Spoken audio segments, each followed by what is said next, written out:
দর্শক আমন্ত্রণ, যমুনা টেলিভিশন নিয়মিত আয়োজন 24 ঘন্টায় প্রেজেন্টেড বাকিজ শামসেন, সঙ্গে থাকছে মাহফুজ মিশা। আপনারা জানেন নির্বাচনের প্রার্থিতা মনোনয়ন যারা দিয়েছিলেন তাদের প্রার্থিতা বাতিলের প্রাথমিক পর্ব শেষ হলো। এর মধ্য দিয়ে নির্বাচনের আনুষ্ঠানিকতা পরের ধাপে উন্নীত হলো। সোমবার থেকে শুরু হয়ে যাচ্ছে এই প্রার্থিতা বাতিল যাদের করছে তাদের আপিলের প্রক্রিয়া। কিন্তু নির্বাচনের যতটাই করছে লেভেল প্লেইং ফিল্ড নিয়ে নানান মহল থেকে, বিশেষ করে বিভিন্ন রাজনৈতিক দলের পক্ষ থেকে নানা রকম প্রশ্ন আসছে, সেসব নিয়ে কথা বলবো আমরা।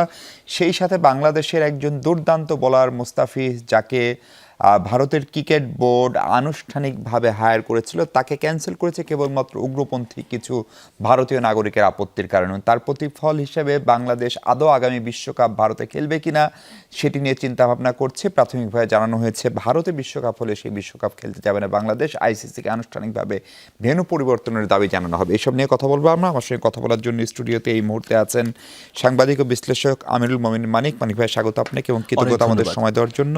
আছেন জাতীয় নাগরিক পার্টির নেতা, দলটির যুগ্ম সদস্য সচিব অ্যাডভোকেট হুমায়রা নূর। হুমায়রা, আপনাকেও স্বাগত। কিছুক্ষণের মধ্যে আমাদের সঙ্গে আশা করছি যুক্ত হবেন বিএনপির নেতা অ্যাডভোকেট ফাইমা নাসরিন মুন্নী। আমরা হুমায়রা আপনাকে দিয়ে আলোচনা শুরু করতে চাই। নির্বাচন খুব কাছাকাছি চলে আসলো এবং এখন আসলে দিন মাসের হিসাব কেবলমাত্র।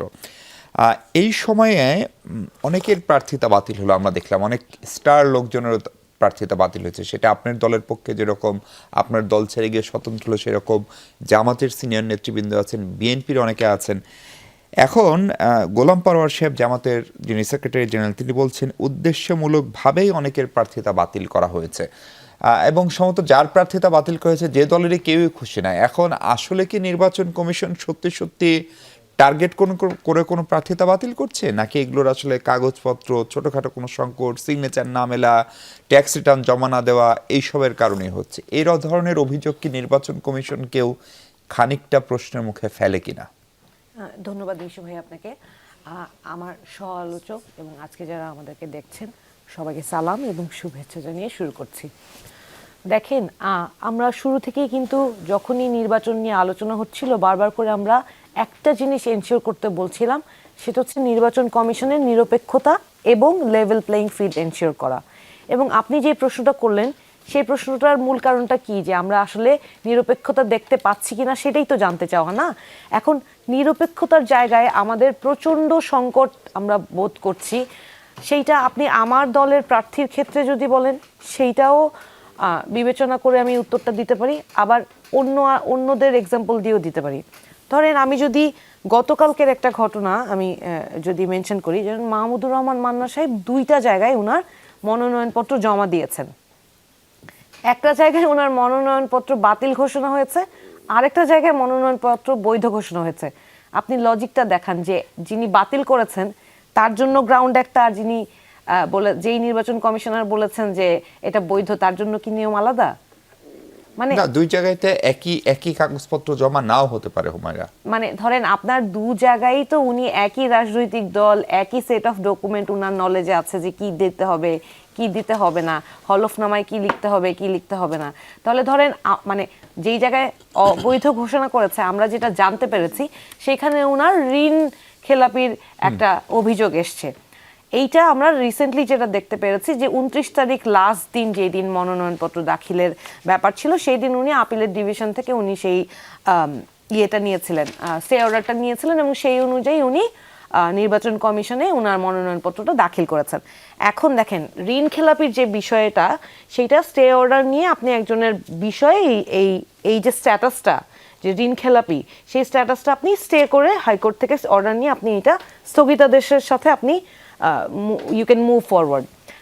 জনাব মঞ্জুরুল আহসান মুন্সি সাহেব, কুমিল্লা 4 আসনের, উনি একটা কোম্পানির ডিরেক্টর। বাংলাদেশে বিদ্যমান আইন অনুযায়ী, এই যে আমার সহ আলোচক আছেন অ্যাডভোকেট ফাইমা নাসরিন মুন্নী, উনি আমার ভীষণ ভীষণ পছন্দের একজন মানুষ। আমার বাসায়ও শুনতে হয় যে আন্টির মতো সুন্দর করে কথা বলা শিখতে। তো ওনার কাছ থেকে আমি শিখি। ধরেন কোম্পানি আইনে কি বলে যে একজন ডিরেক্টর যখন একটা কোম্পানিতে দায়িত্বে থাকেন তখন কোম্পানির দায় কিন্তু ডিরেক্টরের উপর বর্তায়।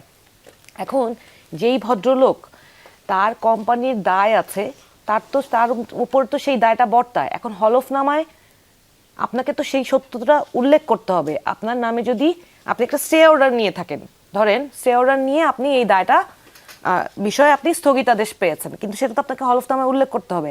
আপনি তথ্যটা গোপন করা মানে হচ্ছে আপনার অসততা এবং অসৎ উদ্দেশ্যে আপনি তথ্যটা গোপন করেছেন, এটা ওনার ব্যক্তিগত বিষয়। কিন্তু নির্বাচন কমিশনের আপনি দেখেন যে বিভিন্ন জায়গায় আমরা এই ধরনের অভিযোগ দেখতে পাচ্ছি। কিন্তু কালকে ধরেন দেখলাম উনি যদি গোপন করেন, নির্বাচন কমিশনের কি সেই তথ্য বের করার সক্ষমতা আছে বা সেই স্বল্প সময়ে বের করা সম্ভব? ধরেন এই যে এই এই আমরা একটা সার্কুলার দেখেছি যে নির্বাচন কমিশন থেকে জেলায়, বিভিন্ন জেলায় যারা আছেন বিচারক, তাদের কাছে চিঠি গিয়েছে জি। মামলার বিষয়ে তথ্য দেওয়ার জন্য। কিন্তু ধরেন এই মামলার বিষয়ে তথ্য দেওয়ার জন্য আসলে কাদের কাছে চাইতে হবে? চাইতে হবে অ্যাটর্নি অফিসের কাছে, যারা রাষ্ট্র কর্তৃক নিয়োগকৃত আইন কর্মকর্তা, তারা এই তথ্যগুলো দিবেন। তাহলে আপনি এই যে এখন তো আবার বলছে যে এটা তারা সহযোগিতা না করলে এটা সময় সাপেক্ষ ব্যাপার, আপনার প্রিপারেশন কোথায়? হুমায়রা, আপনাকে একটু থামাই, কিন্তু আপনি যেটা বলতে চাচ্ছেন তার মানে প্রার্থিতা বাতিলের ক্ষেত্রে নির্বাচন কমিশন নিউট্রাল রোল প্লে করতে পারেনি? না, নির্বাচন কমিশন, আমাদের অবজারভেশন হচ্ছে নিউট্রাল রোল না, শুধু উনারা দক্ষতার সাথে কাজটা করতে পারছে না, এবং সেইটার জন্য উনাদের সাফিসিয়েন্ট প্রিপারেশনও নাই। এবং ধরেন এই যে এক্সাম্পলটা আমি দিলাম, ওই জায়গাটায় বিরোধী প্রার্থী হাসনাত আব্দুল্লাহ যখন বিষয়টা উল্লেখ করলো, আপনি তথ্যটা যাচাই করেন, আপনি এটা হোল্ড করে রাখতেন, আপনি মনোনয়নটা বৈধ ঘোষণা করে দিলেন, তাহলে তো আপনার পক্ষপাতদুষ্টতা প্রমাণ হলো। আমাদের সঙ্গে এর মধ্যে যুক্ত হয়েছেন বিএনপির সহ আন্তর্জাতিক বিষয়ক সম্পাদক অ্যাডভোকেট ফাহিমা নাসরিন মুন্নি আপা। স্বাগত আমাদের অনুষ্ঠানে এবং অনেক কৃতজ্ঞতা। আমি একটু আমিরুল মোমিনের মানিক ভাই আপনার কাছে আসতে চাই। যেই শুনি হুমায়রা বলছিলেন গোলাম পারোয়ার সাহেব জামাতের নেতা, তার যে অভিযোগ উদ্দেশ্যমূলকভাবে প্রার্থিতা বাতিল, এবং মিয়া গোলাম পারোয়ার আজকে এটিও বলছেন যে 14, 18 বা 24 মার্কা নির্বাচন হতে দেওয়া হবে না। প্রশ্ন হচ্ছে 14, 18 বা 24 এই নির্বাচনের প্রসঙ্গ আসছে কেন? সেরকম কোনো সংখ্যা কি সত্যি আছে, নাকি জামাতের অন্যতম শীর্ষ নেতা তিনি, নাকি এটা শুধু ভোটের মাঠে একটা পলিটিক্যাল রেটরিক? অনেক ধন্যবাদ আপনাকে, এই মুহূর্তে যারা দেখছেন এবং আমার সঙ্গে থাকা সহ আলোচক দ্বয়। নির্বাচন জমে উঠেছে বলা যায়, ব্যাপক আলোচনা নির্বাচন নিয়ে, এটা একটা আশাবাদের দিক। আমরা এক মাস আগেও একটা শঙ্কার মধ্যে ছিলাম যে নির্বাচন হবে কিনা, কিন্তু এখন সামগ্রিক যে প্রস্তুতি, রাজনৈতিক দলগুলোর নানা বর্ণাঢ্য কর্মতৎপরতা, সবকিছু মিলিয়ে মনে হচ্ছে যে না, নির্বাচনটি হতে যাচ্ছে এবং একটা চমৎকার জমজমাট পরিবেশ আমরা দেখতে পাচ্ছি। তো এখন দেখুন, এই নির্বাচন কমিশন একটা সুষ্ঠু, অবাধ এবং গ্রহণযোগ্য নির্বাচন করতে কতটুকু সামর্থ্যবান। আমার তো মনে হয় অনেক ক্ষেত্রে যে বজ্র আটুনি ফসকা গেরো, এইরকম মনে হচ্ছে যে নির্বাচন কমিশন অনেক কথাই বলছে, কিন্তু সেগুলো বাস্তবায়ন করবার জন্য তাদের যে সক্ষমতা, সেটা নিয়ে আমাদের সন্দিহান আছে। আমি কোনো দলভিত্তিক বলতে চাই না, বা জামাত কি অভিযোগ করলো, বিএনপি কি করলো, সেটা না। আমি একজন সাংবাদিক হিসেবে যেভাবে দেখছি সেটা হচ্ছে যে এখানে দুটো জায়গা থেকে দায় আছে। একটা হলো রাজনৈতিক দলের দায়, আর একটা হলো নির্বাচন কমিশন কর্মকর্তাদের। নির্বাচন কমিশন কর্মকর্তারা খুব কঠোর ভূমিকায় অবতীর্ণ হয়েছেন, দৃশ্যমানভাবে মনে হচ্ছে। এই যে তারা মেরুদণ্ড দেখাচ্ছেন, এটা কি আসলে প্রকৃত অর্থেই দেখাচ্ছেন? নির্বাচনের সময় এই গার্ডস কি তারা রাখতে পারবেন? এটা একটা প্রশ্ন। দ্বিতীয় বিষয় হচ্ছে যে প্রার্থীরা অনেক ক্ষেত্রে হয়তো ভুল ভ্রান্তি করেন বা করছেন হলফনামায় তথ্য দেবার ক্ষেত্রে। সেক্ষেত্রে ছোটোখাটো ভুল যদি হয়, ওই জায়গাটিতে নির্বাচন কমিশনকে উদার দৃষ্টিতে দেখা উচিত। আর অন্যদিকে এই যে ফরম পূরণ করা, হলফনামায় আমি কি কি তথ্য উপস্থাপন করব, সেই তথ্যগুলো যথাযথভাবে উপস্থাপিত হলো কিনা, এই বিষয়গুলোর জন্যে প্রার্থীদেরও যথাযথ প্রস্তুতি থাকা প্রয়োজন। তবে আমি একটা ঘটনার কথা উল্লেখ করতে চাই। গাইবান্ধায় এই ঘটনা ঘটেছে। এমপিওভুক্ত একটা প্রতিষ্ঠানের শিক্ষক হবার কারণে গাইবান্ধারই একটা আসনের প্রার্থিতা বাতিল হয়েছে একজনের, আবার আরেকজনের বহাল আছে। তো এটা তাহলে কেমন অন্যায্য আচরণ? নিঃসন্দেহে। আবার দ্বৈত নাগরিকের ক্ষেত্রেও তাদের রাজনৈতিক পরিচয় কি যাদেরটা বাতিল হয়েছে? অপোজিশন, ধরুন বিএনপি এবং জামাত। আচ্ছা, বাতিল হয়েছে কারটা? জামাতের বাতিল হয়েছে। আচ্ছা, পরে যখন নির্বাচন কমিশনে সাংবাদিকরা প্রশ্ন করলো কমিশনারদের, তখন সেখান থেকে বলা হলো যে এটা আমাদের ভুল হয়েছে, এটা ঠিক করা হবে। আবার আমরা দ্বৈত নাগরিক এর ক্ষেত্রেও দেখলাম যে ভিন্ন ধরনের আচরণ, বিভিন্ন জায়গায় এই ধরনের ঘটনা ঘটেছে। কোথাও জামাত ফেভার পাচ্ছে, আবার কোথাও বিএনপি পাচ্ছে। কিন্তু আমরা এইরকমটি তো চাই না। আমরা চাই যে সমতল মাঠ, যেখানে সবাই সমান সুযোগ পাবে। উদাহরণটা কি দিবেন পাবলিকলি? দ্বৈত নাগরিকের ক্ষেত্রে এখানে এই বিষয় নিয়ে অনেক ধরনের বিতর্ক তৈরি হয়েছে, যে কারো ক্ষেত্রে এটাকে সহজ করা হয়েছে, আবার কারো ক্ষেত্রে সেটাকে জটিল করা হয়েছে। যেমন গাইবান্ধার একজন প্রার্থীর আবেদন স্থগিত করা হয়েছে, তাকে বলা হয়েছে যে আপনার দ্বৈত নাগরিকত্বের বিষয়টি স্পষ্ট করুন। আবার সেই প্রার্থী উদাহরণ দিয়ে বলছেন আরেকটি ক্ষেত্রে যে বরিশালের একজন প্রার্থী তিনি দ্বৈত নাগরিক ছিলেন, কিন্তু তার বেলায় এই ধরনের শর্ত আরোপ করা হয়নি। তো এখন তাহলে কোথায় আমাদের অসঙ্গতি, যারা নির্বাচনী কর্মকর্তা তাদের অসঙ্গতি কিনা সেটাও আসলে খতিয়ে দেখা প্রয়োজন আছে। তবে আমি একজন সাধারণ নাগরিক হিসেবে মনে করি যে হলফনামায় কি কি তথ্য দেব, সেই তথ্যগুলো অকাট্য হবে কিনা, আইনগতভাবে যথার্থ আছে কিনা, সেইটা সুস্পষ্টভাবে প্রার্থীদের উল্লেখ করা প্রয়োজন। যেমন দেখুন ওই 14, 18, 24 নির্বাচনটা নিয়ে যদি একটু বলেন, আমি মনে পাই 14, 18, 24 এরকম মার্কা নির্বাচন হতে দেওয়া হবে না, এই প্রশ্ন আসবে কেন? মানে এখন তো যারা সরকারে আছে তারা নির্বাচন করছেন, মানে সরকারের কোনো রাজনৈতিক দল নাই। 14, 18, 24 প্রধান সংকট তো এটি ছিল, আওয়ামী লীগ ক্ষমতায় থেকে নির্বাচন। 18, 24 যে প্রশাসন ছিল সেই প্রশাসনকে বলা হচ্ছে যে এই নির্বাচনী দায়িত্বে রাখা হয়নি, কিন্তু কোনো না কোনোভাবে সেই প্রশাসনই তো গণ অভ্যুত্থানের পর এমন আলাদিনের চেরাগ এসে এখানে সব কিছুকে পরিবর্তন করে তো দেয়নি যে আমি খোল নলচে পাল্টে দিয়েছি। একটা পুলিশ প্রশাসনকে পুনর্গঠন করতে পারেনি, ঢেলে সাজাতে পারেনি। নির্বাচন কমিশনে এখনো অনেক কর্মকর্তা আছেন যারা 14, 18 এবং 24 দায়িত্ব পালন করেছেন, এবং এরাই জামিয়ামি নির্বাচন করেছেন, রাতের ভোট করেছেন এবং এককভাবে নির্বাচন করিয়ে জিতিয়ে দিয়েছেন আওয়ামী লীগকে। তো সুতরাং এই প্রশ্নটা যদি কেউ তোলে তাহলে এই প্রশ্ন যে অযৌক্তিক সেটা বলা যাবে না। কিন্তু দেখুন, আমি বলছি যে আপনি যে প্রার্থী, জনগণের একজন প্রার্থীর কাছ থেকে তথ্য জানার আর কোনো সুযোগ নাই, কেবলমাত্র এই নির্বাচনের সময় হলফনামার তথ্য দেওয়া ছাড়া। তো সুতরাং প্রার্থীদেরও আন্তরিক হওয়া প্রয়োজন, আর কোনো টেনশনের কিছু নেই। আপনি যে ওই যে প্রথমে বললেন যে জামাতের একজন শীর্ষ নেতার মনোনয়ন বাতিল হয়েছে, তিনি আবার ফিরে পেয়েছেন আপিল করে, এই কিছুক্ষণ আগের খবর। তো সুতরাং এটা নির্বাচন কমিশনে আপিল হবে, এরপরে হাইকোর্টে যাবে, হাইকোর্ট না হলে সুপ্রিম কোর্টের আপিল বিভাগে যাবে। অনেক স্কোপ আছে, অনেক স্কোপ আছে। জি, মুন্নিয়াপা, আপনার কাছে প্রথম প্রশ্ন হচ্ছে যে মেজর হাফিজ, তিনি বিএনপির সিনিয়র নেতা, ভেটেরান পলিটিশিয়ান, তিনি তার এলাকায় গিয়ে বলেছেন একের পর এক হত্যাকাণ্ডে ভোটারদের সংখ্যা বাড়ছে, ভোটাররা শঙ্কিত সাম্প্রতিক সময়ের আইন শৃঙ্খলা পরিস্থিতি বিবেচনায়। সেই সাথে একদিকে হচ্ছে আইন শৃঙ্খলা পরিস্থিতি, আর একদিকে নির্বাচন কমিশন নিয়ে আপনি আগের দুজন বক্তার বক্তব্য শুনছিলেন, আমিরুল মোমিন মানিক কিংবা হুমায়রা। ফলে সেই জায়গা থেকে এই ভোটারদের সংখ্যার কথা যখন মেজর হাফিজের মতো একজন সিনিয়র নেতা বলেন, সেইটা আসলে কি বার্তা দেয়? এটা ভোটারদের মধ্যে উদ্বেগ বাড়াতে পারে কিনা?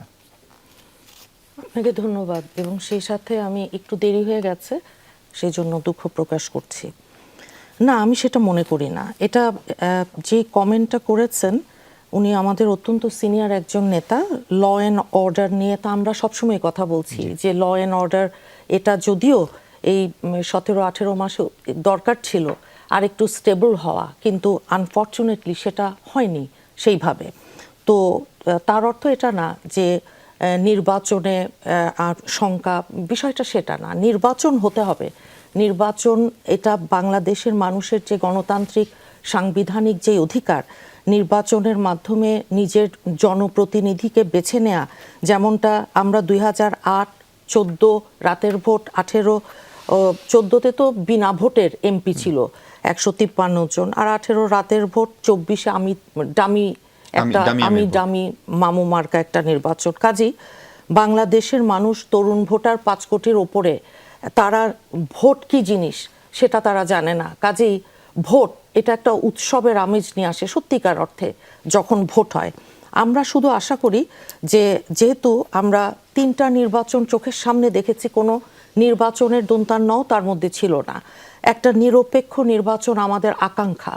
একটা নিরপেক্ষ নির্বাচনের মাধ্যমে বাংলাদেশের মানুষ তাদের ভোটের অধিকার প্রয়োগ করতে চায়।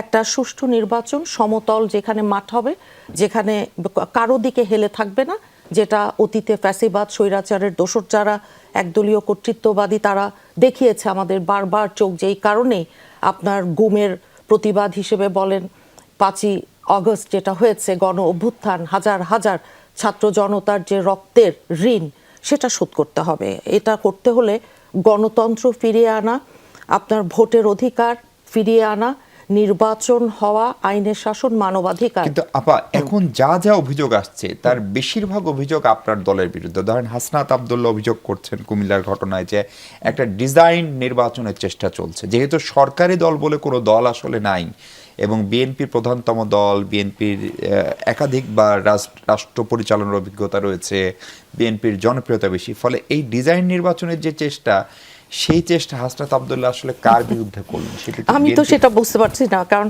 আমাদের বিএনপি তো ভাই রাষ্ট্র ক্ষমতায় নেই। বিএনপির কি কেউ রাষ্ট্র ক্ষমতায় বসে রাষ্ট্র চালাচ্ছে? বিএনপির সবাই কি আপনার গত 17 বছর প্রশাসনে একজন লোক বিএনপির মানে চতুর্থ কর্নারে যদি শুনেছে, তাহলে কি তার কোনো সরকারি চাকরি হয়েছে, কিংবা সে কি কোনো নিরাপত্তা বাহিনীর কোথাও ঢুকতে পেরেছে? আপনি তো জানেন, আমরা সবাই জানি যে আমার ছাত্র দলের ভাইয়েরা একটা মানে গুমের শিকার হয়েছে আমরা হাজার হাজার, কেবল ভিন্ন মতের কারণে। আমাদের হাজার হাজার নেতাকর্মী আপনার বিনা বিচারে হত্যাকাণ্ড বলুন, ক্রসফায়ার, এগুলো হয় কি উদ্দেশ্যমূলকভাবে কোনো নির্বাচনী মাঠটাকে ঢালু কোনো দিকে হেলিয়ে দেয়া, এটা বিএনপির পক্ষে ভাই সম্ভব না। কারণ কি এখনো প্রশাসনে যারা গত 17 বছর কিংবা তার অধিক সময় ধরে আছে, তারা স্বৈরাচারের দোসর বেশিরভাগ ছিল, এবং অন্যান্য আরো কেউ থাকতে পারে, কিন্তু আমাদের বিএনপির না। কিন্তু আপা ধরেন 2006 পর্যন্ত যারা সরকারি কর্মকর্তা ছিলেন, তারাও তো গত 17 বছর চাকরি করেছেন না, তারা হয়তো আওয়ামী লীগ হয়েছেন, তারা সবাই যে অবসরে গেছেন তা তো না, ফলে তারা এখন আবার সেটা খুব নমিনাল। আপনি যেটা বলছেন সেটা ডিজাইন নির্বাচন বিএনপি কিভাবে করবে বলেন? বিএনপি আমরা তো ক্ষমতার থেকে দূরে আছি, আমরা মানে একটা নির্বিচারে গুম খুন হত্যাকাণ্ডের শিকার হয়েছি কন্টিনিউয়াসলি, সিস্টেম্যাটিক্যালি। আপা একটু থামাই, হুমায়রার কাছে ছোট্ট করে আসতে চাই। হুমায়রা, বিএনপি নিঃসন্দেহে ক্ষমতায় নাই আনুষ্ঠানিকভাবে, যেটা আপা বলছিলেন সেটা শতভাগ ঠিক। আমরা দেখছি যে বিশেষ করে 25 ডিসেম্বর তারেক রহমান সাহেব দেশে ফেরার পরে একটা কঠিন সময় তার গেল।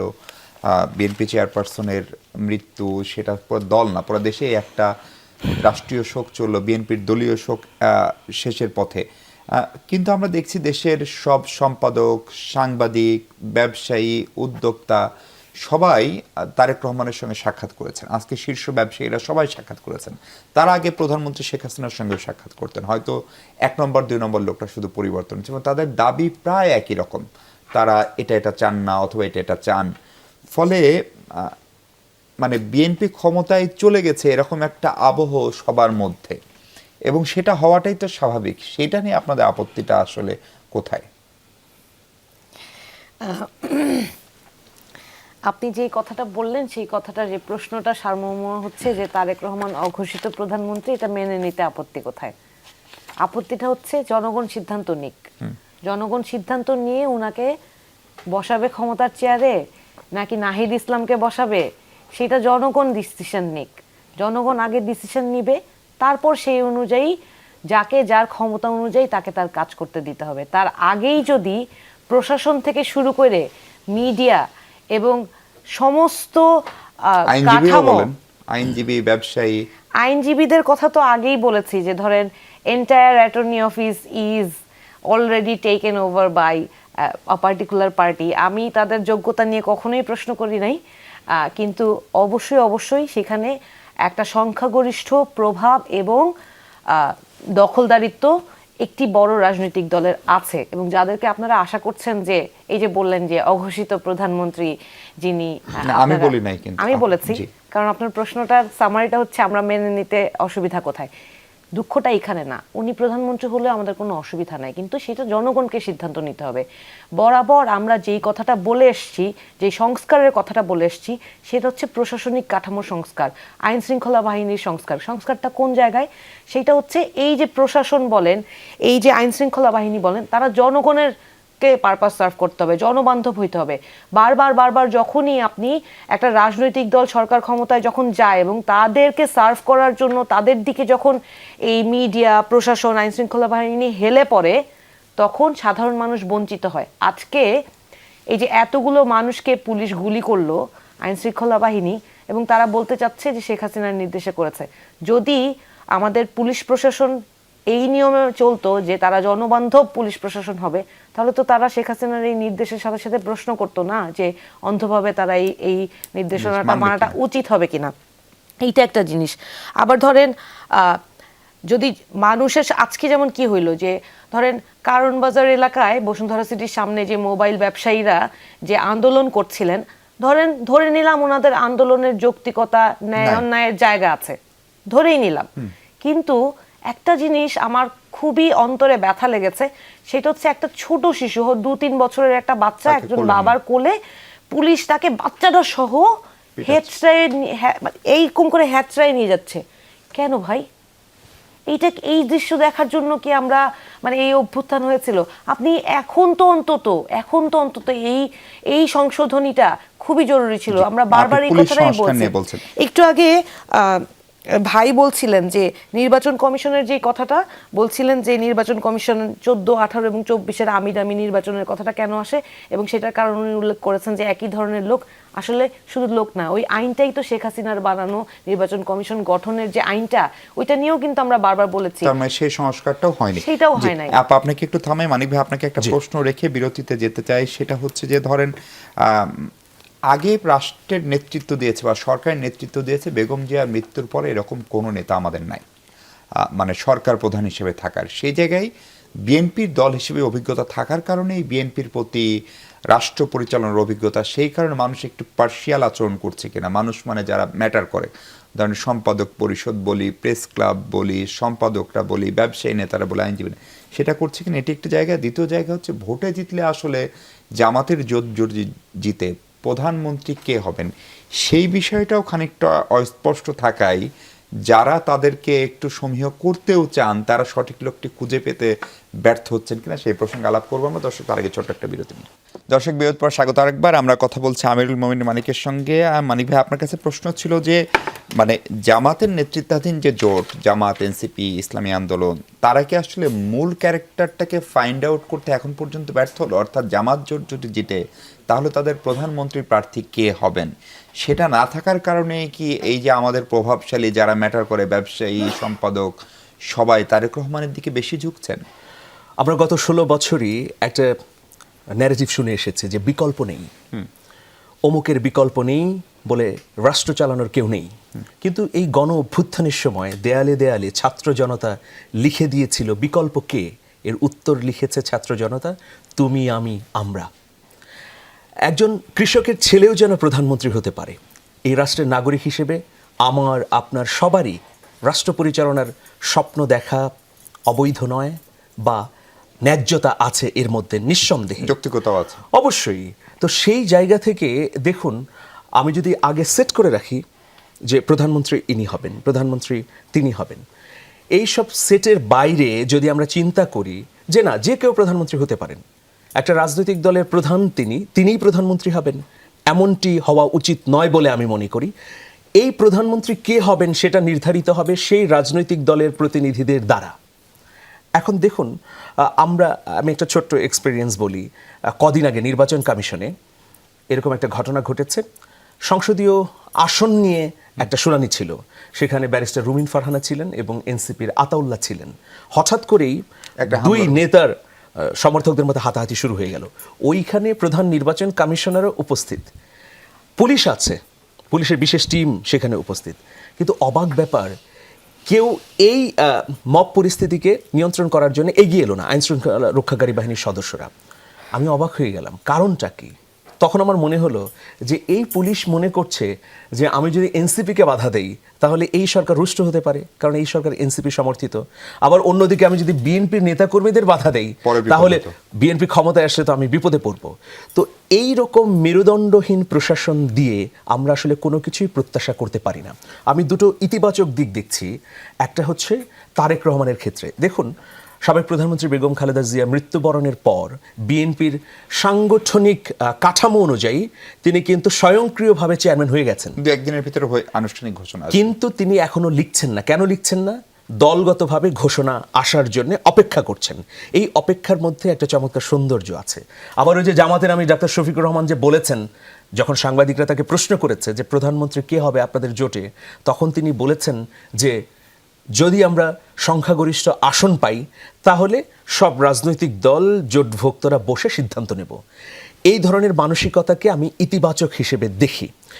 কিন্তু রাজনৈতিক ব্যক্তিবর্গকে অবশ্যই খোলা দিলে সবার জন্য নেতৃত্বের জায়গাটা উন্মুক্ত করে দেওয়া উচিত। ওই যে বললাম, একজন কৃষকের ছেলে, তার মধ্যে যদি প্রতিভা থাকে, তাকে রাজনৈতিক সাম্প্রদায়িকতার বেড়াজালে আবদ্ধ করে তাকে যদি আমি ছুঁড়ে ফেলে দিই, আমার মতের পক্ষ নয় বলে সে নিকৃষ্ট আর আমি উৎকৃষ্ট, এই ফেনোমেনাকে আসলে ভাঙার জন্য গণ অভ্যুত্থান হয়েছিল। সেইখানে কে প্রধানমন্ত্রী হবে বা ডিপ স্টেটের কারা ঝুঁকছে, এলিট শ্রেণী কারা ঝুঁকছে, এটা হচ্ছে সেই পুরনো বন্দোবস্তের একটা প্রতিফল বা একটা কুফল। আমরা মনে করি যে উন্মুক্ত থাকা উচিত। আপনিও হতে পারেন, আমিও হতে পারি, যদি আমার মধ্যে নেতৃত্ব গুণ থাকে, মানুষ আমাকে চায়। এই যে মানুষের শক্তি, এই শক্তির উত্থানই আমরা এবারে নির্বাচনে আইডিয়াল একটা সিচুয়েশনের কথা আমিরুল মমিন মানিক বলছেন। আপা, আপনার কাছে যেটা প্রশ্ন সেটা হচ্ছে যে বেগম জিয়ার প্রয়াণের পরে জামাতের আমির গিয়েছিলেন তারেক রহমানকে সঙ্গে সাক্ষাৎ করতে, এবং সেইখানে আসার পরে তিনি বলেছেন অতীতেও একসঙ্গে কাজ করেছি, ভবিষ্যতেও করব। এই কথাটা নানান ধরনের বিশ্লেষণ হচ্ছে। কেউ কেউ এটা বলার চেষ্টা করছে যে জামাত বিএনপি যদি সত্যি সত্যি আবার একসঙ্গে কাজ করে, অর্থাৎ এক হয়ে যায়, তাহলে সেই সরকারের মডেল কেমন হবে। আপনার দল থেকে বারবারই জাতীয় সরকার বা বিএনপি একক সংখ্যাগরিষ্ঠতা পেলেও একা সরকার গঠন করবে না, এরকম একটা ইঙ্গিত দেওয়া হচ্ছে। তাহলে জামাতও যদি সরকারি দলে থাকে, বিএনপিও যদি সরকারি দলে থাকে, মানে দুজন একই সঙ্গে থাকে, তাহলে এটা কি সেই আগের সরকারি দল, গৃহপালিত বিরোধী দল, সেই মডেলের দিকে আবার আমরা এগোবো কিনা? না, আপনাকে ধন্যবাদ। জামাত তো গত 17 বছর বিএনপির সাথে আমাদের এলাই ছিল। জি, আমরা তো দেখেছি যে 2018-তে ধানের শীষের প্রতীকে জামাতের ওনারা নির্বাচনে অংশগ্রহণ করেছে। তো তারপরে 5ই আগস্টের পরে একটা অন্যরকম টার্ন। তো এখন আবার আমাদের দেশনেত্রী ইন্তেকাল করেছেন। আমাদের রাজনৈতিক অঙ্গন কেবল না, আমাদের যে অপূরণীয় ক্ষতি হয়েছে এই জাতির, সেটা আসলে ভাষায় প্রকাশ করাও কঠিন। তবে ইতিহাসের অন্যতম বৃহৎ একটা জানাজা আমরা কিন্তু দেখেছি এই আমাদের দেশনেত্রীর মৃত্যুর পরবর্তী সময়ে। শোক আর শ্রদ্ধায় আমরা সবাই দেখছি প্রতিদিন শত শত হাজার হাজার মানুষ আজও আপনার চন্দ্রিমা উদ্যানে যাচ্ছে। দেখেন, জামাত আর বিএনপির ঐক্য, বিএনপি এখন সামনে যেই নির্বাচন, সেখানে আমাদের রাজনৈতিক এবং গণতান্ত্রিক আন্দোলনে যারা শরিক, আপনারা দেখেছেন এর মধ্যেই নির্বাচনে যে দামামা বেজে উঠেছে এবং আমরা যে আছি নির্বাচনের মাঠে। এখন জামাত তাদের একটা বয়ান আপনি যেটা বলেছেন, কিন্তু পাশাপাশি আমাদের তরফ থেকে, বিএনপির পক্ষ থেকে এরকম আমাদের যারা নীতি নির্ধারণী পর্যায়ে আছেন, ওনাদের কারো বক্তব্য, আমরা সবসময় একটা কথা বলে এসেছি যে ঐক্যের কোনো বিকল্প নেই। এই যে আজকে বিভিন্ন কর্নার থেকে বিভিন্ন কথা বলে নানান রকম অনৈক্য, ফাটল, অবিশ্বাস, অনাস্থা তৈরি করা হয়েছে, এটা আমরা চাই না। আমরা চাই আমাদের দেশনেত্রীকে, আপনারা দেখেছেন যে এই রকম কঠিন সময়েও উনি কিন্তু ঐক্যের ডাক দিয়েছেন। সলিডারিটির কোনো বিকল্প আছে বলে আমরা কেউ মনে করি না। এখন সেটা সেটা সরকার গঠনে ঐক্য না জাতীয় ইস্যুতে ঐক্যের কথা বলছেন? জাতীয় ইস্যুতে ঐক্য, সরকার গঠনেরটা আমি বলেছি যে আমাদের যারা নীতি নির্ধারণী পর্যায়ে আছেন, ওনারা সামনেই সিদ্ধান্ত সেটা ওনারা দিবেন। এবং আমরা আশা করি যে একটা সমতল সুন্দর একটা মাঠ নির্বাচনের, সুষ্ঠু নিরপেক্ষ একটা ভোট হতে হবে, যেটার আকাঙ্ক্ষা এবং আশা বাংলাদেশের আমাদের প্রতিটা মানুষের। কারণ আমরা ভোট দেখিনি, 4টা টার্ম বলেছি আমি 8 ধরে, যে আমরা নির্বাচন দেখিনি। আরেকটা ইস্যু আপনাকে একটু জিজ্ঞেস করতে চাই। তারেক রহমান সাহেবের নিরাপত্তা নিয়ে উনি নিজেই শঙ্কা প্রকাশ করেছিলেন দেশে আসার আগে, এবং ঢাকায় বা এ পর্যন্ত যতটুকু উনি মুভমেন্ট করেছেন সেখানে সরকার সর্বোচ্চ নিরাপত্তা দিয়েছেন। ধরেন উনি, আমরা যতদূর জানি 11 তারিখে বগুড়ায় যাবেন, সেই শিডিউল চূড়ান্ত হচ্ছে। ফলে এই পুরো জায়গায় সারা দেশেই নিশ্চয়ই তিনি তার মায়ের মতো করে চষে বেড়াবেন নির্বাচনের সময়, সেটি করতে সব রাজনৈতিক দলে যাবে। ফলে সেই নিরাপত্তা নিয়ে আপনাদের কোনো শঙ্কা আছে কিনা? এবং সব জায়গায় যদি তাকে এই প্রোটোকল দেওয়া হয়, যে প্রোটোকল উনি নিলেন, ঢাকায় তাকে দিতে হলো, বিশেষ করে বেগম জিয়ার মৃত্যুর আগে পরে, সেটা হলে সেটাও নির্বাচনের মাঠে কোনো ভারসাম্যহীনতা তৈরি করবে কিনা? না, ভারসাম্যহীনতা তৈরি করবে না। দেখেন, কখনো কখনো নিরাপত্তাটা একটা বড় ইস্যু হয়ে দাঁড়ায়, সবচেয়ে বড় issue। সবচাইতে বড় ইস্যু। কারণ আপনারা দেখেছেন যে আমাদের চিটাগংয়ের যে ক্যাম্পেইনটা, এরশাদুল্লাহ ভাইয়ের যে নির্বাচনী ক্যাম্পেইন, শুরুতেই একজনকে আপনার গুলি করে। একজনকে গুলি করে হত্যা এবং উনি গুলিবিদ্ধ হলেন। এবং তারপরে তো আপনারা আরো দেখেছেন যে জি, এরকম ওসমান হাদির ঘটনা হলো। তো ভয়ঙ্কর। ওসমান হাদি আমাদের সারা সব মানুষকে নাড়া দিয়ে গেছে, একটা ইয়াং একটা ছেলে। এখন এই বিষয়ে আমরা মনে করি কি যে নিরাপত্তাটা থাকতে হবে। যদিও উনি কিন্তু আমাদের নেতা কর্মীদের সাথে, যেমন দেখেছেন আপনারা এয়ারপোর্ট থেকে স্বদেশ প্রত্যাবর্তন, উনি যখন আসলেন বাসে উনি আমাদের সাথে নেতা কর্মীদের সাথেই ছিলেন। কাজেই নিরাপত্তা একটা ইস্যু এই কারণে থাকবে যে এটা আপনি জানেন যে ইন্ডিয়ার একটা আমাদের মানে আঞ্চলিক একটা বিষয় আছে, সেই সাথে যারা ফ্যাসিবাদ স্বৈরাচার তাদের একটা ব্যাপার আছে। লক্ষ লক্ষ কোটি টাকা, 28 লক্ষ কোটি টাকা নিয়ে চলে গেছে। তো পাচার তারা তো বসে থাকবে না, তারা তো আপনার চেষ্টা করবে এটাকে ডিস্টার্ব করতে। ওসমান হাদিকে কেন মারা হলো, কেন হত্যা করা হলো? তখন আমরা কি দেখলাম, হিট লিস্ট আমরা কি শুনলাম যে ওই বর্ডার দিয়ে নাকি বহু চলে গেছে। আসছে, আর যারা মেরেছে তারা চলে যাচ্ছে। তো এই জিনিসগুলো যে টেররিস্ট অ্যাসাসিন তারা কেন আসবে আমাদের দেশে? এই নির্বাচন ফেব্রুয়ারি আমাদের একদম নাকের ডগায় সামনে চলে এসছে। তো নিরাপত্তা ইস্যুটা ওই ফ্যাসিবাদ স্বৈরাচার আঞ্চলিক যেই রাজনীতি আন্তর্জাতিক যে সবকিছু মাথায় রেখেই আমাদের ওনাকে একটা বড় অগ্রাধিকার। অসম্ভব বড় অগ্রাধিকার। আপা, কারণ একটু- আমরা তারেক রহমান সাহেব ওনাকে মানে এর এখন বাংলাদেশের খুব দরকার। জি, আমাদের নেতা হিসেবে ওনাকে দরকার, দরকার। সেই কথা আপনি বলছিলেন। হুমায়রা, সংস্কারের তৃতীয় শক্তির উত্থান ঠেকাতে কাজ করছে নির্বাচন কমিশন। খুব সুনির্দিষ্ট বিষয়ে আপনাদের সঙ্গে জোটে আছেন রাষ্ট্র সংস্কার আন্দোলনের প্রধানে। আবার ধরেন এই এই এত আলোচনার ভিতর দিয়ে হ্যাঁ না যে ভোট, অর্থাৎ গণভোট যেটি, সেটি নিয়ে আমরা আলোচনা করছি না, ফলে সেটিও হারিয়ে গেল কিনা। সংস্কারের মাধ্যমে একটা তৃতীয় শক্তির উত্থান ঘটার যে স্বপ্ন দেখা হয়েছিল, সেটিও আসলে সত্যি সত্যি ঠেকানোর চেষ্টা নির্বাচন কমিশন করছে কিনা? দেখেন, সবকিছু একটা আরেকটার সাথে রিলেটেড। ওই যে পক্ষপাত দুষ্টতা নিয়ে যে আলাপগুলো করছিলাম, ওইটাও এটার সাথে সম্পৃক্ত। কারণ যখন আপনি একটা পার্টিকুলার শক্তিকে, একটা পার্টিকুলার গ্রুপকে আপনি বেশি ফোকাস দিবেন এবং বেশি প্রায়োরিটাইজ করবেন, তখন স্বাভাবিকভাবেই অন্যরা অনেক বেশি ডেপ্রাইভড হবে এবং তাদের সহযোগিতা সুবিধার জায়গাটা কমে যাবে। এখন তৃতীয় শক্তির উত্থান কেন প্রয়োজনীয় ছিল? বাংলাদেশের যে রাজনৈতিক কালচার, যে সারা জীবনই আমরা দেখেছি ছোটবেলা থেকে এখন পর্যন্ত, যে দুইটা বড় দলই ক্ষমতার অদল বদল করছে, সাথে কেউ কেউ জোট করছে, এইটা ক্ষমতাটা সব রাজনৈতিক দলের মধ্যে একটা সমবন্টন হওয়াটাও খুব জরুরি ছিল বাংলাদেশের গণতান্ত্রিক যে কাঠামো সেটা সুপ্রতিষ্ঠিত হওয়ার জন্য। এখন নির্বাচন কমিশনের যে স্বচ্ছতা, মানে সেটা নিয়ে নির্বাচন তো ছাড়া সেটা বন্টনের আর কি রাস্তা আছে? অবশ্যই নির্বাচনের মাধ্যমেই গণতন্ত্র পুনরুদ্ধার হতে হবে। এবং সেইটা সাথে এখন আমরা যেটা চেয়েছি সেটা হচ্ছে এই যে গণতন্ত্রের পুনরুদ্ধারের সাথে সাথে সংস্কারের প্রশ্নে আমরা ভীষণ ভীষণ অটল। এবং আমাদের কিন্তু জোটের করার কারণটাও কিন্তু এইটা। আপনার মনে আছে কিনা, আমি কিন্তু বারবার আমরা শুরু থেকে বলছিলাম যে আমরা কাদের সাথে জোট করব, যারা সংস্কারের পক্ষে কাজ করবে। এবং আমরা কিন্তু সেটাই করেছি, আমরা কথা কিন্তু পরিবর্তন করি নাই। আমরা যে যখন হিসেব করে দেখেছি যে যারা pro reform parties, pro reform alliance, আমরা তাদের সাথে তার মানে গিয়েছি।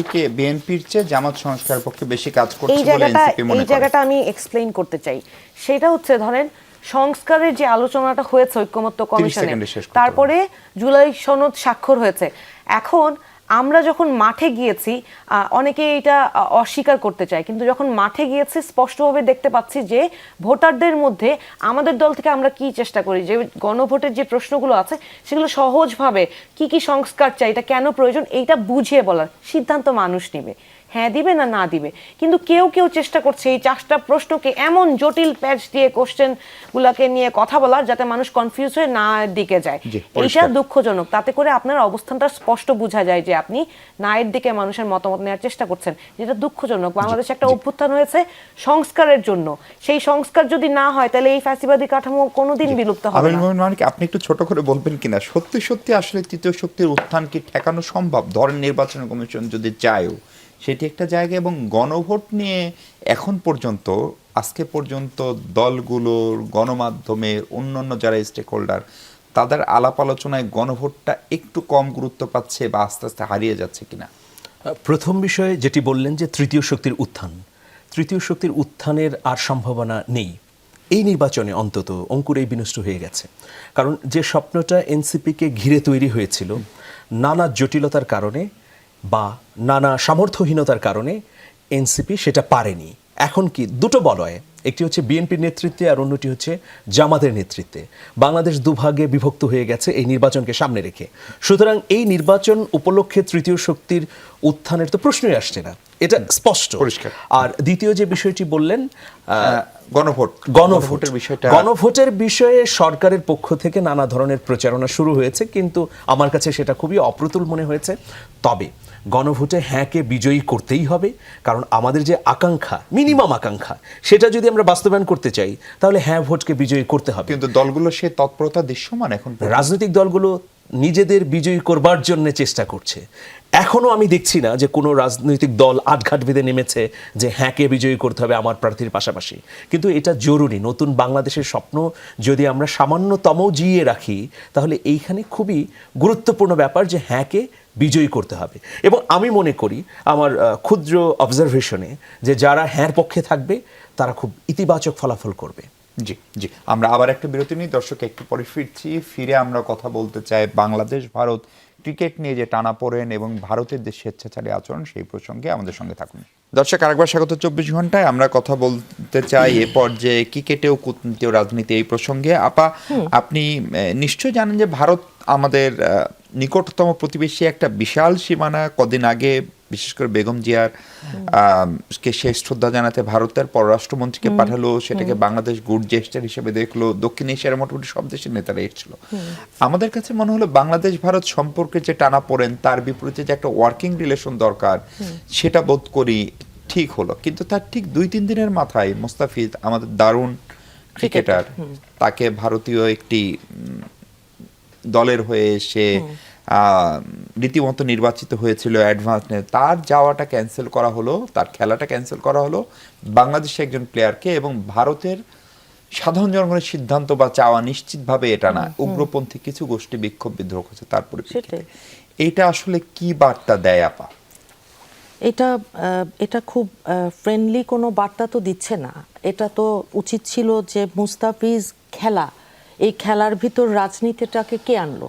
খেলা আর রাজনীতি, কূটনীতি, পররাষ্ট্রনীতি প্রত্যেকটা আলাদা আলাদা জিনিস। এখন একটার সাথে আরেকটা যদি মিলিয়ে এইরকম একটা গোজামিল অবস্থা, যদিও তারা একটা দেশ আমাদের এই সাউথ এশিয়াতে, আর আমাদের সাথে অনেক সবচাইতে বড় বর্ডারটা আমরা শেয়ার করি তো ভারতের সাথে, যে বর্ডারে নিত্যদিন ফেলানি, যেরকম মৃতদেহ আমরা দেখেছি, মৃত্যু দেখেছি অজস্র মানুষের।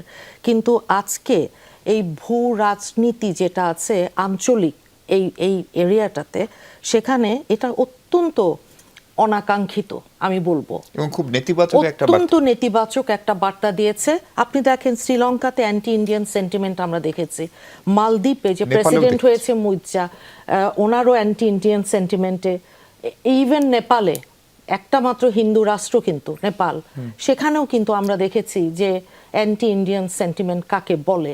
এখন ভারত যদি মনে করে যে তারা কেয়ার করবে না যে আশপাশে যেই দেশগুলো আছে আর বাংলাদেশ মানে আমাদের দেশটা সহ, এটা তাহলে তো তারা একদম একঘরে হয়ে যাবে দিনের শেষে। তাদের পররাষ্ট্রনীতি দ্বিপাক্ষিক কিংবা আঞ্চলিক, তাদের যে ভৌগোলিক অন্যান্য দেশ সহ বাংলাদেশের সাথে আছে, এটা তো খুব পজিটিভলি দেখার কোনো সুযোগই নেই। এবং পুরো অঞ্চলের জন্য টোটালি এটা একটা হুমকি, একটা নেতিবাচক বার্তা দিয়েছে। আশা করব যে ওনাদের শুভবুদ্ধির উদয় হবে এবং ওনারা মুস্তাফিজকে নিয়ে এটা এই রাজনীতিটা, এটা যে একটা পজিটিভ বার্তা না হয়ে ভয়ঙ্কর নেগেটিভ একটা দিকে যাচ্ছে, এমনি বাংলাদেশের মানুষের সেন্টিমেন্টও তারা অনুধাবন করবেন সেটা আমরা আশা করি। কারণ অতীতের ফ্যাসিবাদ স্বৈরাচারের আমরা দেখেছিলাম তাদের সব ডিম তারা আওয়ামী লীগের এক ঝুড়িতে রেখেছিল, যেটার মূল্য তারা আজকে দিচ্ছে এবং আরো কতদিন দেবে আমরা জানি না। জি আপা, একটু থামাই আপনাকে। আমিনুল মানিক, সরকারের তথ্য উপদেষ্টা বলছেন যে চুপ করে বসে থাকার উপায় নেই, প্রতিক্রিয়া দেখাতে হচ্ছে। বাংলাদেশে এরই মধ্যে প্রতিক্রিয়া দেখিয়েছে। আপনি জানেন যে বিসিবি আনুষ্ঠানিকভাবে আইসিসিকে জানিয়েছে যে বাংলাদেশ ভারতে বিশ্বকাপ খেলতে যাবে না। এক, দ্বিতীয়ত ক্রীড়া উপদেষ্টা, যিনি সরকার আইন উপদেষ্টাও বটে, তিনি তথ্য উপদেষ্টাকে জানিয়েছেন যে আইপিএল এর সম্প্রচার যেন বাংলাদেশে কিভাবে বন্ধ করা যায় সেটিও সরকার খতিয়ে দেখছে। ফলে আপনি দেখেন যে এর ফলে শুধু যে বাংলাদেশের মোস্তাফিজ খেলতে পারলো না, আমাদের আত্মসম্মান, জাতীয়তাবাদ, সে জায়গা থাকুন তার আইপিএল তো একটা কমার্শিয়াল প্রজেক্ট, সেটাও তো বাজার হারাচ্ছে 18 কোটি মানুষের দেশ। ফলে এই হানাহানিটা যে জায়গায় হচ্ছে, ধরেন ভারত ক্রিয়া করলো, বাংলাদেশকে প্রতিক্রিয়া দেখাতে তো হবেই আত্মসম্মান মর্যাদা থাকলে। ফলে এইটা আসলে কোন দিকে নিয়ে যাচ্ছে, এর নিশ্চিতভাবে একটা পলিটিক্যাল ইমপ্লিকেশনও ভবিষ্যতে হয়তো হবে। নিশ্চয়ই অবস্থাটা এমন হয়েছে, কিছুক্ষণ আগে আমাদের শিল্পী কুদ্দুস বয়াতি একটা স্ট্যাটাস দিয়েছেন যে এক সময় ভারতে আর কেউ খেলতে যাবে না, তখন তারা নিজেরাই খেলবে, এমন হবে যে ইন্ডিয়া ভার্সেস ভারতের খেলা। তো এই কথার সঙ্গে আসলে কথা মিলিয়ে বলতে চাই যে যে ঘটনাটি ভারত ঘটালো, কোন ইস্যুতে, যে বাংলাদেশের সংখ্যালঘু নিপীড়ন হচ্ছে, নিজেদের ইস্যুটি কিন্তু তারা এড়িয়ে গেল। এই কয়েকদিন আগে, 2 সপ্তাহ আগের ঘটনা, কেরালার ছত্তিশগড় নামে একটা অঞ্চলে হিন্দু সন্দেহে, দুঃখিত, বাংলাদেশি সন্দেহে পিটিয়ে হত্যা করা হলো। এরপরে দেখা গেল তিনি বাংলাদেশি নন, তিনি পশ্চিমবঙ্গের মানুষ এবং তিনি ভারতীয় হিন্দু, রাধারমন তার নাম। তো দেখুন, এইরকম ঘটনা কিন্তু অহরহই ঘটছে। কদিন আগে উড়িষ্যাতে ঘটেছে, এরপরে বৌদ্ধ ধর্মের উপর নিপীড়ন হচ্ছে, 25 খ্রিস্টান ধর্মের উপর নিপীড়ন হচ্ছে, বড়দিন উদযাপন তারা করতেই পারেনি, আর মুসলমানদের উপর তো নিপীড়ন হচ্ছেই। সেই বিষয়গুলো ছাপিয়ে দুই দেশের মধ্যে যে সংকট আছে, রাজনৈতিক সংকট হলে রাজনৈতিকভাবে আমাদের মোকাবেলা করতে হবে, সমঝোতা করতে হবে, সেটা না করে এখন মুস্তাফিজের মতো একজন সুখ্যাত ক্রিকেটারকে এভাবে কাট করে দেয়া হলো। এটা একটা কলঙ্কের তিলক হয়ে থাকলো। কারণ মুস্তাফিজ তো আগ বাড়িয়ে আইপিএলে খেলতে যায়নি, তাকে নিয়ে বিট করা হয়েছে। চেন্নাই সুপার কিংসের সঙ্গে কেকেআরের বিট হয়েছে, 9 কোটি 20 লাখ রুপি, বাংলাদেশের টাকায় 12 কোটি টাকার বিনিময়ে পেয়েছে শাহরুখ খানের কেকেআর। তো তাকে যে এই যে মানে তার উত্তীর্ণ হবার পরে এই যে মর্যাদা হানি করা হলো, এটা নিঃসন্দেহে একটা নিচু মানসিকতার কাজ। আপনি নিশ্চয়ই জানেন যে চাণক্য, ভারতের কুটিল শাস্ত্রের জনক, যাকে ম্যাকিয়াভেলির সঙ্গে তুলনা করা হয়, খ্রিস্টপূর্ব 317 অব্দে তিনি এসেছিলেন। তিনি চন্দ্রগুপ্ত মৌর্য বংশের উপদেষ্টা ছিলেন। তার নীতিই ছিল যে যে কোনো মূল্যে তুমি তোমার আধিপত্য বিস্তার করো, সেটা যদি কুনীতি হয়, সেই নীতি দিয়ে হলেও তুমি তোমার ক্ষমতাকে ধরে রাখো, সাম্রাজ্যবাদ তোমাকে বিস্তৃত করতে হবে। সেই ধারাবাহিকতাই কি আসলে বাংলাদেশের মতো একটা প্রতিবেশী রাষ্ট্রকে তারা তুচ্ছ তাচ্ছিল্য করছে, এর মধ্য দিয়ে খুবই অবাক লাগে। আজকে ভেনেজুয়েলার ঘটনা নিয়ে আলোচনা হচ্ছে। দেখুন 1975 সালে কি করা হয়েছে। 1975 সালে সিকিমের স্বাধীন রাজাকে ক্ষমতাচ্যুত করে তার নতজানু সেই প্রধানমন্ত্রী ছিল সেইখানকার লেন্দুব দর্জি, তাকে দিয়ে সিকিমকে ভারতে অন্তর্ভুক্ত করা হয়েছে। এটা হয়েছে, তো এটা ইতিহাস। আপনাকে একটু থামাই মানিক ভাই, একদম সময় নেই হাতে। আপনি যদি একটু ছোট্ট করে ভারত বাংলাদেশ সম্পর্ক, এতদিন আমাদের ধরেন সীমান্ত হত্যা, আমাদের হচ্ছে পানি বন্টন চুক্তি না হওয়া, আমাদের ট্রেড গ্যাপ, রাজনৈতিক কথোপকথন, তার ভিতরে সীমাবদ্ধ ছিল। ক্রিকেট একটা দুই দেশের তথা এই অঞ্চলের মানুষের জন্য একটা বিশাল বিনোদনের মাধ্যমও বটে। সেই জায়গাটাও যদি ভারত বাংলাদেশের এখন যে অবস্থা দাঁড়ালো এবং যেটি ভারত সূচনা করলো, সেটি আসলে কি বার্তা দেয়? আগামীতে আমাদের রাজনৈতিক সম্পর্ক, কূটনৈতিক সম্পর্ক কোন দিকে যাবে, এবং এতে আসলে কি কোনো পক্ষ লাভবান হবে? বিশেষ করে ভারত লাভবান হওয়ার কোনো সুযোগ আছে? আচ্ছা, আমি একটু জটিল করে না বলে সহজ ভাষায় বলি। ধরেন আপনি যখন কাউকে সারা বছর সুবিধা দিতে থাকবেন, একটা সময় যখন আপনি সুবিধা সঙ্গত কারণে দিবেন না, তখন তারা এইটা সুবিধা পেতে পেতে এটাকে নিজের অধিকার মনে করে, এবং যখন পায় না তখন আগ্রাসী আচরণ শুরু করে, বা তখন দুর্নাম করে, তখন বিরোধী আচরণ করে। ভারতের অবস্থা হয়েছে এইরকম। শেখ হাসিনা তাদের দাসত্ব করতে গিয়ে এই দীর্ঘ 16-17 বছর এত সুবিধা তাদেরকে অবাধে দিয়েছে যে তারা আমাদের ব্যবসা বাণিজ্য, আমাদের রাষ্ট্রীয় সম্পদ, আমাদের এমনকি কালচারাল যেই আগ্রাসন, কোনো জায়গায় তারা তাদের এই আগ্রাসী আচরণ কম করে নাই। এখন যেটা অবস্থা দাঁড়িয়েছে যে ধরেন একটা এক্সট্রাডিশন ট্রিটি থাকার পরেও তারা শেখ হাসিনাকে যে কিনা আদালত কর্তৃক স্বীকৃত একজন খুনি তাকে তারা ফেরত দিচ্ছে না, সেইটাকেও আমরা ধরেন আন্তর্জাতিক ভাবে আমরা এইটাকে উল্লেখ করছি, বলছি যে এটা অন্যায় হচ্ছে, তারা এটা করতে পারে না। সেই জায়গায় এসে তাদের পররাষ্ট্রনীতিকে এইটা বলে যে পার্শ্ববর্তী রাষ্ট্রের সাথে তারা এই ধরনের হিংসাত্মক আচরণ করবে, তাহলে কি আমরাও আমাদের দেশে তাদের সমস্ত সাংস্কৃতিক যা যা দেখানো হয় সমস্ত চ্যানেল সব বন্ধ করে দিব? এটা আমি ধমক দিয়ে বলছি না, এটা হচ্ছে পারস্পরিক সম্পর্কটা মিউচুয়াল রেসপেক্টে থাকা উচিত। যদি ওরা আমাদের সাথে মিউচুয়াল রেসপেক্ট মেনটেন করতে না পারে তাহলে আমরা একতরফা কত সার্ভ করব? কতদিন করব? অনেক ধন্যবাদ আপনাকে এবং ধন্যবাদ আপনাদের তিনজনকে। দর্শক, আমি কি দুটো লাইন বলবো? জি। কাজী নজরুল ইসলাম বলেছেন যে উহারা চাহুক সংকীর্ণতা পায়রার ক্ষোভ ডোবার ক্লেদ, আমরা চাহিব মুক্ত আকাশ, দীপ্ত আলোক, প্রেম অভেদ। অনেক ধন্যবাদ আমিরুল মোমিন মানিক, ধন্যবাদ ফাহিমা আপা, ধন্যবাদ হুমায়রা আপনাকেও। এই ছিল আলোচনা। ভালো থাকুন সবাই, নিরাপদে থাকুন।